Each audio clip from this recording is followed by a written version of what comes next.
اتل ما أوحي إليك من الكتاب وأقم الصلاة إن الصلاة تنهى عن الفحشاء والمنكر ولذكر الله أكبر والله يعلم ما تصنعون۔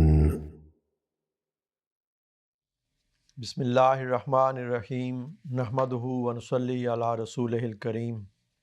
نور ہدایت کے عنوان سے MTA پر پروگرامز کا جو سلسلہ جاری ہے، اس میں قرآن کریم کی ان آیات کی مختصر تشریح اور تفسیر پیش کی جاتی ہے جن کی تلاوت حضرت خلیفۃ المسیح الخامس ایدہ اللہ تعالی بنصر العزیز جہری تلاوت والی نمازوں میں فرماتے ہیں۔ حضور ایدہ اللہ تعالی بنصر العزیز جمعہ کے روز نماز فجر کی پہلی رکعت میں سورۃ الاسراء، جسے سورۃ بنی اسرائیل بھی کہتے ہیں، اس کی آیات 79 تا 85 کی تلاوت فرماتے ہیں۔ آئیے سب سے پہلے ہم حضور ایدہ اللہ تعالی بنصر العزیز کی مبارک آواز میں ان آیات کی تلاوت کو سنتے ہیں۔ أقم الصلاة لدلوك الشمس إلى غسق الليل وقرآن الفجر إن قرآن الفجر كان مشهودا ومن الليل فتهجد به نافلة لك عسى أن يبعثك ربك مقاما محمودا وقل رب ادخلني مدخل صدق واخرجني مخرج صدق واجعل لي من لدنك سلطانا نصيرا وقل جاء الحق وزهق الباطل إن الباطل كان زهوقا وننزل من القرآن ما هو شفاء ورحمة للمؤمنين ولا يزيد الظالمين إلا خسارا وإذا أنعمنا على الإنسان أعرض بجانبه وإذا مسه الشر كان يئوسا قل كل يعمل على شاكلته فربكم أعلم بمن هو أهدى سبيلا اللہ اکبر۔ ابھی ہم نے حضرت خلیفۃ المسیح الخامس سیدہ اللہ تعالی بنصر العزیز کی مبارک آواز میں سورۃ بنی اسرائیل کی آیات 79 تا 85 کی تلاوت سنی ہے۔ اب ان آیات کریمہ کا اردو ترجمہ پیش کیا جاتا ہے۔ تو سورج کے ڈھلنے کے وقت سے لے کر رات کے خوب تاریک ہو جانے کے وقت تک مختلف گھڑیوں میں نماز کو عمدگی سے ادا کیا کر، اور صبح کے وقت قرآن کے پڑھنے کو بھی لازم سمجھ۔ صبح کے وقت قرآن کا پڑھنا یقیناً اللہ کے حضور میں ایک مقبول عمل ہے، اور رات کو بھی تو اس قرآن کے ذریعے سے کچھ سو لینے کے بعد شب بیداری کیا کر، جو تجھ پر ایک زائد انعام ہے۔ اس طرح پر بالکل متوقع ہے کہ تیرا رب تجھے حمد والے مقام پر کھڑا کر دے، اور کہہ کہ اے میرے رب، مجھے نیک طور پر دوبارہ مکہ میں داخل کر، اور ذکر نیک چھوڑنے والے طریق پر مکہ سے نکال، اور اپنے پاس سے میرا کوئی مددگار اور گواہ مقرر کر، اور سب لوگوں سے کہہ دے کہ بس اب حق آ گیا ہے اور باطل بھاگ گیا ہے، اور باطل تو ہے ہی بھاگ جانے والا۔ اور ہم قرآن میں آہستہ آہستہ وہ تعلیم اتار رہے ہیں جو مومنوں کے لیے تو شفاء اور رحمت کا موجب ہے، اور ظالموں کو صرف خسارے میں بڑھاتی ہے۔ اور جب ہم انسان پر انعام کریں تو وہ روگردان ہو جاتا ہے اور اپنے پہلو کو اس سے دور کر لیتا ہے، اور جب اسے تکلیف پہنچے تو وہ بہت ہی مایوس ہو جاتا ہے۔ تو انہیں کہہ کہ ہم میں سے ہر ایک فریق اپنے اپنے طریق پر عمل کر رہا ہے، بس اپنے رب پر ہی فیصلہ چھوڑ دو، کیونکہ تمہارا رب اسے جو زیادہ صحیح راستے پر ہے بہتر جانتا ہے، اس لیے اس کا فیصلہ سچے کی سچائی کو ضرور روشن کر دے گا۔ اب ہم ان آیات سے متعلق حضرت اقدس مسیح موعود علیہ الصلوۃ والسلام اور خلفائے کرام کی بیان فرمودہ تفاسیر میں سے چند باتیں آپ کے سامنے پیش کرتے ہیں۔ حضرت خلیفۃ المسیح ثانی رضی اللہ تعالی عنہ پہلی آیت اقیم الصلاۃ لدلوک الشمس الی غسق اللیل کے حوالے سے لغوی معنی کا ذکر کرتے ہوئے فرماتے ہیں کہ دلکت الشمس دلوکن غربت، اس کے معنی ہے سورج غروب ہو گیا، اسفرت سورج زرد ہو گیا، وقیل مالت وزالت عن کبد السماء، اور بعض نے کہا ہے کہ دلکت الشمس کے معنی سورج ڈھلنے کے ہیں۔ اسی طرح غسق کے جو معنی ہیں اس کے معنوں میں کا ذکر کرتے ہوئے آپ فرماتے ہیں وقیل ازلمت، یعنی تاریکی چھا جانے کے بھی اس کے معنی ہیں۔ غسق اللیل غسقا اشتد ظلمتہ، یعنی رات سخت تاریک ہو گئی۔ الغسق ظلمت اول اللیل او دخول اول ہی حین یختلط الظلام، غسق رات کے پہلے حصے کی تاریکی کو کہتے ہیں، یا رات کی ابتدا میں تاریکی شروع ہونے کو غسق کہتے ہیں۔ حضرت مسلم موعود رضی اللہ تعالیٰ عنہ فرماتے ہیں کہ ان آیات میں مسلمانوں کو آنے والی خطرناک مشکلات کا مقابلہ کرنے کے لیے تیار کیا گیا ہے۔ ایک طرف ہجرت کے بعد ان قوموں سے مقابلہ ہونے والا تھا جو ظاہر میں عبادت گزار تھیں، اور مسلمانوں کی سستی انہیں اعتراض کا موقع دے سکتی تھی۔ دوسری طرف مسلمانوں کو جلد فتوحات ملنے والی تھیں، جس سے عبادات میں سستی پیدا ہو جاتی ہے۔ پس دونوں امور کو ملحوظ رکھتے ہوئے مسلمانوں کو ہوشیار کیا کہ دشمن کے تان کا نشانہ اسلام کو نہ بنانا، اور نہ سست ہو کر خدا تعالیٰ کے فضلوں کو کھو دینا۔ آپ فرماتے ہیں کہ اس آیت میں 5 نمازوں کے اوقات بتائے گئے ہیں۔ دلوک کے 3 معنی ہیں، اور ہر ایک معنی کی روح سے ایک ایک نماز کا وقت ظاہر کر دیا گیا ہے۔ نمبر 1 مالت و زالت عن کبد السماء، یعنی زوال کو دلوک کہتے ہیں، اس میں ظہر کی نماز آ گئی۔ اسفرت، جب سورج زرد پڑ جائے تو اس کو بھی دلوک کہتے ہیں، اس میں نماز عصر کا وقت بتا دیا گیا۔ تیسرے معنی غربت یعنی غروب شمس کے ہیں، اس میں نماز مغرب کا وقت بتایا گیا ہے۔ غسق اللیل کے معنی ظلمت اول اللیل کے ہیں، یعنی رات کے ابتدائی حصے کی تاریکی، اس میں نماز عشاء کا وقت مقرر کر دیا گیا۔ قرآن الفجر کہہ کر صبح کی نماز کا ارشاد فرمایا، اس کے سوا کوئی اور تلاوت صبح کے وقت فرض نہیں ہے۔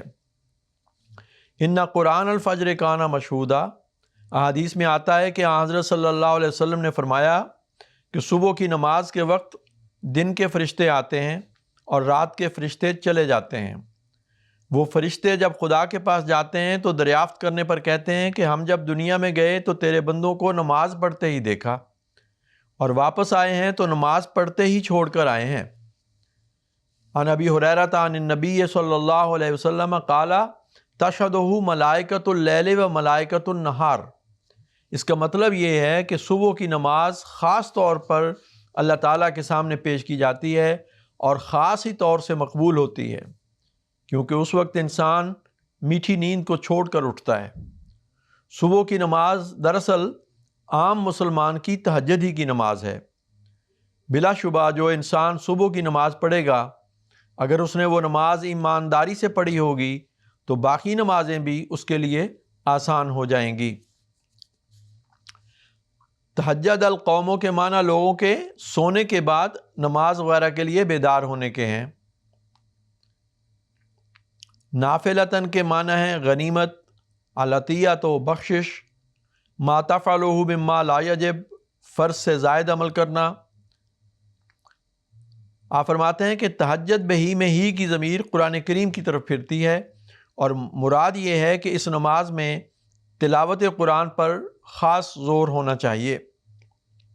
اسی طرح حضور فرماتے ہیں کہ تہجد کے معنی سو کر اٹھنے کے ہوتے ہیں، اس لیے تہجد کی نماز سے پہلے سونا ضروری ہے۔ جو لوگ ساری رات جاگنے کے چلے کھینچتے ہیں وہ عبادت نہیں کرتے، شریعت کے منشا کو باطل کرتے ہیں۔ ایسی عبادت قرآن کریم کے منشا کے خلاف ہے۔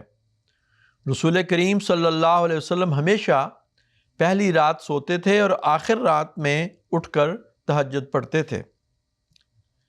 آپ فرماتے ہیں کہ اس آیت میں اللہ تعالیٰ نے بتایا ہے کہ عبادت کا موقع دینا ایک احسان الہی ہے، مگر افسوس ان لوگوں پر جو نماز کو چٹی سمجھتے ہیں۔ حضرت صلی اللہ علیہ وسلم نے فرمایا کہ نماز اپنے رب کی زیارت ہے، اور زیارت الہی ایک انعام ہے، اور کوئی عقل مند انسان اپنے محبوب کی زیارت کو چٹی نہیں سمجھے گا۔ حضرت صلی اللہ علیہ وسلم نے تو عبادت کی شان ہی یہ بتائی ہے کہ انک تراہ وَإِن لَّمْ تَكُن تَرَاهُ فَإِنَّهُ يَرَاكَ، یعنی صحیح نماز یہ ہے کہ تو خدا تعالیٰ کو دیکھ لے، یا کم سے کم نماز کے وقت یہ یقین ہو کہ خدا تعالیٰ مجھے دیکھ رہا ہے۔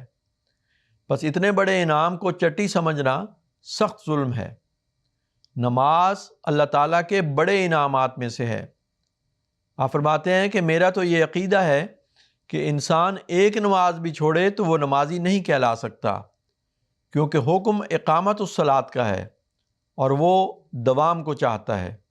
جب ایک بھی نماز چھوڑ دی گئی ہو تو دوام نہ رہا۔ نافلہ تعلق سے اس بات کا اظہار کیا گیا ہے کہ عبادت کا موقع دینا ہمارا ایک احسان ہے۔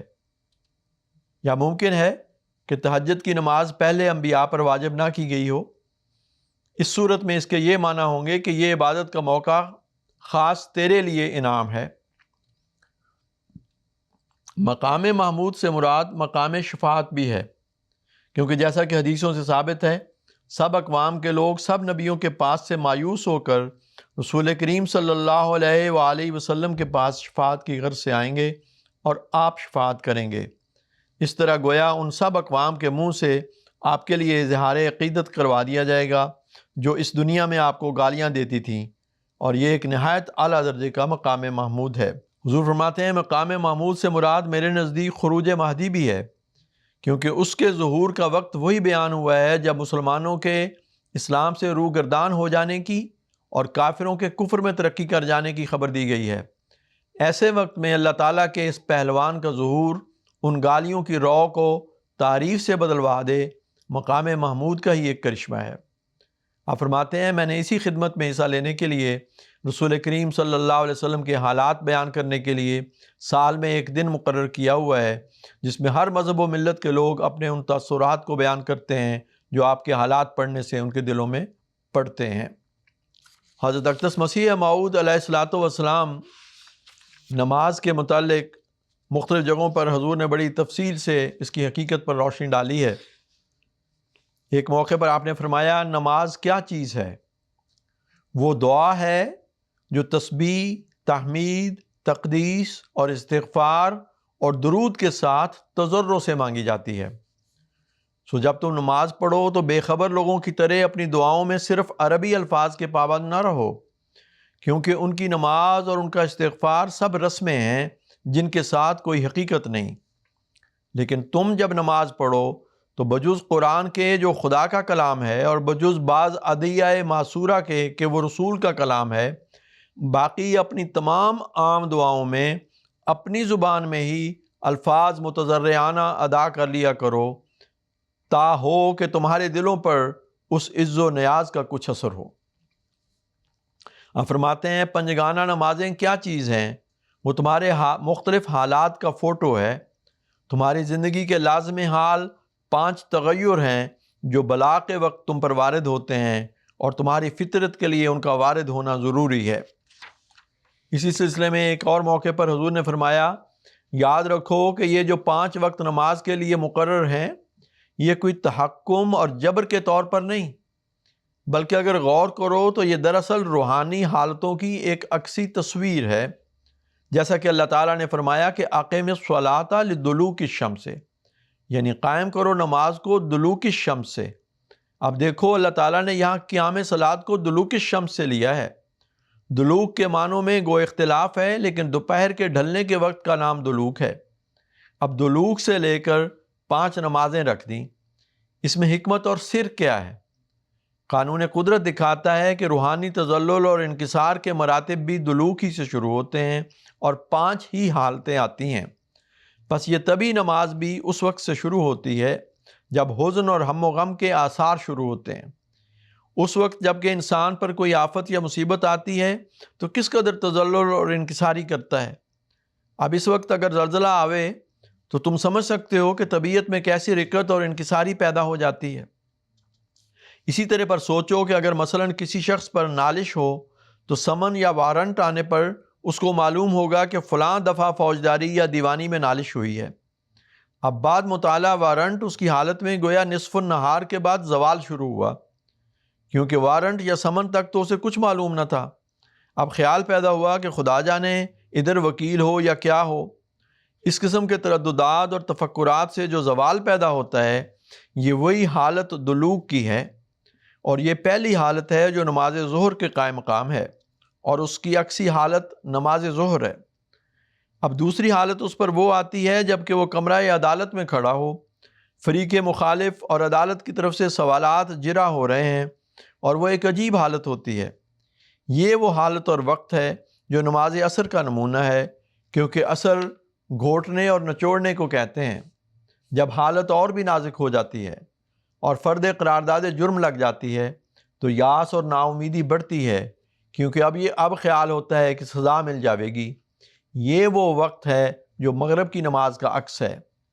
پھر جب حکم سنایا گیا اور کانسٹیبل یا کورٹ انسپکٹر کے حوالے کیا گیا تو وہ روحانی طور پر نماز عشاء کی عکسی تصویر ہے، یہاں تک کہ نماز کی صبح صادق ظاہر ہوئی اور انا مع العسر یسرا کی حالت کا وقت آ گیا، تو روحانی نماز فجر کا وقت آ گیا، اور فجر کی نماز اس کی عکسی تصویر ہے۔ پھر ان آیات میں آتا ہے کہ وَقُلْ جَاءَ الْحَقُّ وَزَهَقَ الْبَاطِلُ إِنَّ الْبَاطِلَ كَانَ زَهُوقًا۔ حضرت اقدس مسیح موعود علیہ السلام فرماتے ہیں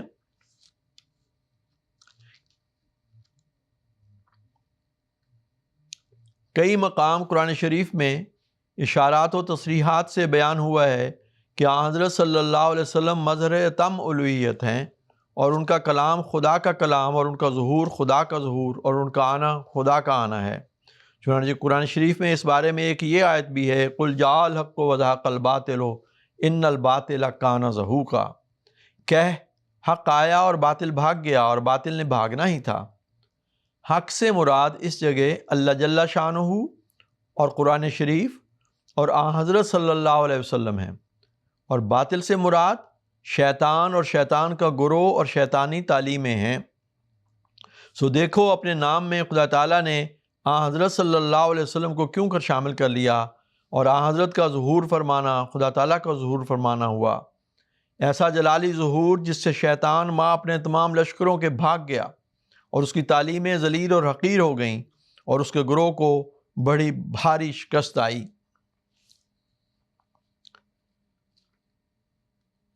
کل یعمل علی شاکلتہ، حضور فرماتے ہیں یعنی ہر یک شخص اپنی فطرت کے موافق عمل کرتا ہے۔ حضرت خلیفۃ المسیح ثانی رضی اللہ تعالیٰ عنہ فرماتے ہیں، اس میں یہ اشارہ کیا گیا ہے یعنی جاء الحق وزهق الباطل میں کہ مدنی زندگی کے شروع ہونے کے ساتھ ہی حضرت صلی اللہ علیہ وآلہ وسلم کی طاقت مضبوط ہوتی اور بڑھتی جائے گی، اور دشمن کی کمزوری اور ضعف و ناتوانی کے سامان پیدا ہوتے جائیں گے، یہاں تک کہ آخر باطل کمزور پڑتے پڑتے فنا ہو جائے گا، اور مکہ کی فتح کے وقت عرب سے بت پرستی کا ہمیشہ کے لیے خاتمہ کر دیا جائے گا۔ آپ فرماتے ہیں قرآن کریم کا یہ بے نظیر کمال ہے کہ وہ ہر موقع کے لیے ایسے الفاظ چنتا ہے جو ایک لمبے مضمون پر دلالت کرتے ہیں۔ اس آیت میں زحقہ کا لفظ رکھا ہے، اس کی جگہ حلقہ اور بطلہ وغیرہ الفاظ بھی رکھے جا سکتے تھے، مگر ان سے باطل کی تباہی کی تدریج کا علم نہ ہوتا جو ضحوک کے الفاظ سے بتائی گئی ہے۔ ضحوک کے معنی کمزور ہو جانے اور ہلاک ہو جانے کے ہیں، اور اسی طرح مکے والوں سے گزری۔ یہ نہیں کہ وہ یکدم تباہ ہو گئے، بلکہ کمزور ہونے شروع ہوئے۔ آہستہ آہستہ وہ وقت آیا کہ بالکل فنا ہو گئے۔ پس ضحوک کے لفظ نے ہلاکت کی تفصیل بھی بتا دی۔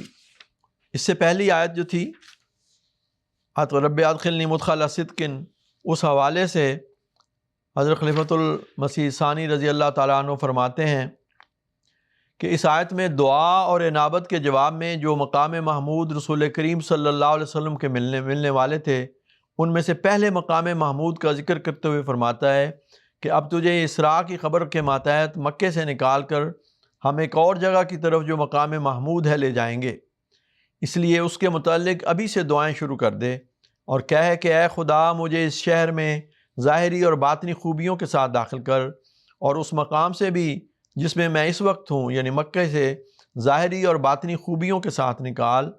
یعنی کفار جو ارادہ کر رہے ہیں کہ مجھے ذلت سے نکالیں جس سے میرا رعب اور اثر جاتا رہے، اس میں وہ کامیاب نہ ہوں۔ چنانچہ یہ دونوں دعائیں قبول ہوئیں، اور رسول کریم صلی اللہ علیہ وآلہ وسلم کو کفار اپنی مرضی کے مطابق نہ نکال سکے، بلکہ خدا تعالیٰ کے علم دینے سے آپ خود ہی مناسب موقع پر مکہ سے ہجرت کر گئے۔ اسی طرح آپ کا دخول مقام محمود میں بھی نہایت اعلیٰ ہوا۔ اللہ تعالیٰ نے وہاں آپ کی شم رخ کے ہزاروں پروانے پیدا کر دیے جو آپ کے منہ کی طرف ہر وقت دیکھتے رہتے تھے، اور جن کو آپ سے وہ عشق تھا کہ اس عشق کی نظیر دنیا میں اور کہیں نہیں ملتی۔ حضور فرماتے ہیں کہ ان معنوں پر ایک اعتراض ہو سکتا ہے، اور وہ یہ کہ خروج مکہ پہلے ہوا ہے اور دخول مدینہ بعد میں، پھر قرآن کریم نے دخول کو پہلے کیوں بیان فرمایا؟ اس کا جواب یہ ہے کہ خروج کی خبر سے آن حضرت صلی اللہ علیہ وآلہ وسلم کو لازماً تکلیف ہونی تھی، اور یہ خیال پیدا ہونا تھا کہ مکے سے نکل کر ہم کہاں جائیں گے۔ اسی لیے اللہ تعالیٰ نے اپنے رسول کی محبت کی وجہ سے اس امر کا پہلے ذکر فرمایا کہ ان قریب تجھ کو ایک مبارک مقام ملنے والا ہے، اور مکے سے نکلنے کے ذکر کو اس کے بعد رکھا تاکہ تسلی پہلے مل جائے اور غم کی خبر بعد میں ملے۔ دوسرے معنی اس آیت کے یہ بھی ہو سکتے ہیں کہ دخول سے مراد آپ کا دوبارہ مکے میں واپس آنا ہے، اور خروج سے مراد آپ کی ہجرت ہے۔ اس صورت میں بھی ترتیب کے متعلق اعتراض پڑے گا کہ ہجرت پہلے تھی اور فتح مکہ بعد میں، لیکن اس کا بھی وہی جواب ہے جو پہلے بیان ہوا کہ مکے سے نکلنے کے صدمے کو اس خبر سے کم کر دیا کہ آپ پھر مکے میں آنے والے ہیں، اور اس کے بعد مکے سے نکلنے کا ذکر کیا تا تسلی پہلے ہو جائے اور غم کی خبر بعد میں بتائی جائے۔ اس صورت میں مقام محمود کے معنی یہ ہوں گے کہ فتح مکہ کے بعد دشمنوں کے سب اعتراضات دور ہو جائیں گے اور عربوں پر آپ کی سچائی ظاہر ہو جائے گی۔ چنانچہ ایسا ہی ہوا۔ سلطاناً نصیرہ، مجھے اپنے پاس سے ایسا غلبہ دے جو کہ نصیر ہو، یعنی وہ میرے کاموں میں میرا ممد و معاون ہو، مضر نہ ہو، کیونکہ بعض غلبے انسان کے لیے بجائے فائدہ پہنچانے کے نقصان دہ ثابت ہوتے ہیں۔ یعنی مجھے غلبہ تو ملے مگر ایسا نہ ہو جس کا انجام میرے کاموں کی تباہی ہو۔ حضرت خلیفۃ المسیح الخامس ایدہ اللہ تعالیٰ بنصر العزیز فرماتے ہیں، ہمیشہ حضرت مسیح موعود علیہ الصلوۃ والسلام کا یہ فقرہ ہمارے ذہن میں ہونا چاہیے کہ جو لوگ قرآن کو عزت دیں گے وہ آسمان پر عزت پائیں گے۔ ہم ہمیشہ قرآن کے ہر حکم اور ہر لفظ کو عزت دینے والے ہوں، اور عزت اس وقت ہوگی جب ہم اس پر عمل کر رہے ہوں گے، اور جب ہم اس طرح کر رہے ہوں گے تو قرآن کریم ہمیں ہر پریشانی سے نجات دلانے والا اور ہمارے لیے رحمت کی چھتری ہوگا، جیسا کہ اس آیت میں اللہ تعالیٰ فرماتا ہے کہ وَنُنَزِّلُ مِنَ الْقُرْآنِ مَا هُوَ شِفَاءٌ وَرَحْمَةٌ لِّلْمُؤْمِنِينَ وَلَا يَزِيدُ الظَّالِمِينَ إِلَّا خَسَارًا، اور ہم قرآن میں سے وہ نازل کرتے ہیں جو شفا ہے اور مومنوں کے لیے رحمت ہے، اور وہ ظالموں کو گھاٹے کے سوا اور کسی چیز میں نہیں بڑھاتا۔ پس ہمیں چاہیے کہ قرآن کریم کی تلاوت کرتے ہوئے تمام اوامر و نواہی کو سامنے رکھیں اور اس تعلیم کے مطابق عمل کرنے کی کوشش کریں، اس کو اپنی زندگیوں کا حصہ بنائیں، تبھی ہم روحانی اور جسمانی شفا پانے والے بھی ہوں گے، اور قرآن کریم ہمارے لیے رحمت کا باعث بھی ہوگا، اور عمل نہ کرنے والے تو ظالم ہیں، اور ان کے لیے سوائے گھاٹے کے اور کچھ ہے ہی نہیں، جیسا کہ قرآن شریف نے فرمایا۔ اللہ تعالیٰ ہمیں اس بات کی توفیق بخشے اور ان نصائح پر ہم حقیقی معنوں میں عمل کرنے والے ہوں۔ اتل ما اوحی الیک من الکتاب واقم الصلاة ان الصلاة تنہی عن الفحشاء والمنکر ولذکر اللہ اکبر واللہ یعلم ما تصنعون۔